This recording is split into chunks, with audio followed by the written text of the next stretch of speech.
পলিযুক্ত মাটিতে প্লাস্টিকের ঢাকনা, সেখান থেকেই জন্ম নিচ্ছে বিদেশে রপ্তানি হওয়ার মতো ফসল। প্রথাগত চাষের নিয়ম ভেঙে আধুনিক মালচিংকে বেছে নিয়েছেন জাজিরার কৃষকরা। তাদের ছোট সিদ্ধান্তেই কৃষিতে তৈরি হয়েছে বড় সম্ভাবনা। ফলে প্রায় 25 ভাগ বাড়ছে নতুন কৃষি। কম খরচ, বেশি ফলন ও রোগবালাইয়ের ঝুঁকি কম, এই 3 সুবিধাই জাজিরার কৃষকরা ঝুঁকছেন মালচিং পদ্ধতির দিকে। প্লাস্টিকের বিশেষ শীট বা জৈব উপাদান দিয়ে জমি ঢেকে রাখায় মাটির আর্দ্রতা দীর্ঘ সময় বজায় থাকে। এতে সেচের প্রয়োজন কমে, আগাছা দমনও সহজ হয়। আমার ধারণা মালচিং পদ্ধতিটা অনেক আধুনিক। এই যুগের জন্য, এই প্রজন্মের জন্য মালচিং পদ্ধতিতে চাষাবাদ করে চাষিরা অনেক লাভবান হয়। তো বিগত 3 বছরে মালচিংয়ে কৃষকদেরকে আমরা উদ্বুদ্ধ করে আসছি এই কারণেই যে মালচিংয়ে আমাদের দেখা গেছে যে আপনার আগাছার প্রকোপ খুবই কম হয়। আর একবার মালচিংটা ব্যবহার করলে আপনার 3টি ফসল, মানে একটা সিজনে 3টি ফসলই করা যায়।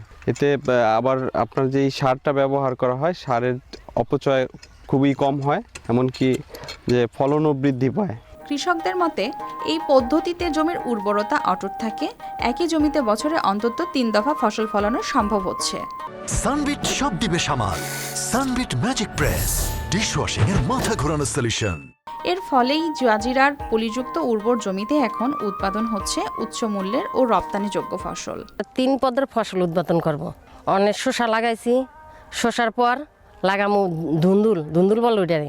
ধুন্দুল খাওয়ার পর ওই সিজনে আবার বেগুন লাগামু। মাঠ পর্যায়ে কৃষকদের নিয়মিত পরামর্শ ও তদারকি করছেন কৃষি অফিস। তাছাড়া মালচিং পদ্ধতিতে রোগবালাই ও আগাছার সমস্যা অনেকটাই কমেছে। ফলে কৃষকরা এখন নিশ্চিত লাভের পথে এগোচ্ছেন বলে জানান এই কর্মকর্তা। আমাদের উদ্বুদ্ধকরণের মাধ্যমে মালচিং পদ্ধতি সম্প্রসারণ করেছি। মালচিং পদ্ধতিতে চাষাবাদের ফলে জমির মাটির গুণাগুণ অক্ষুণ্ণ থাকে এবং জমিতে পানি ধারণ ক্ষমতা বৃদ্ধি পায়।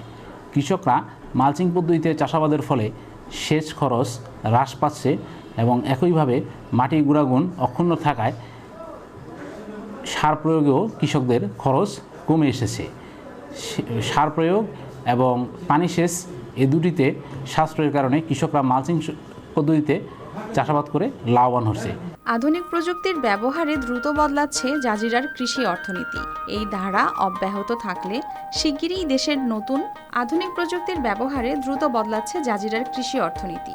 এই ধারা অব্যাহত থাকলে শিগগিরই দেশের আধুনিক কৃষির একটি মডেল অঞ্চলে পরিণত হবে, এমনটাই আশা সবার। News desk, RTV।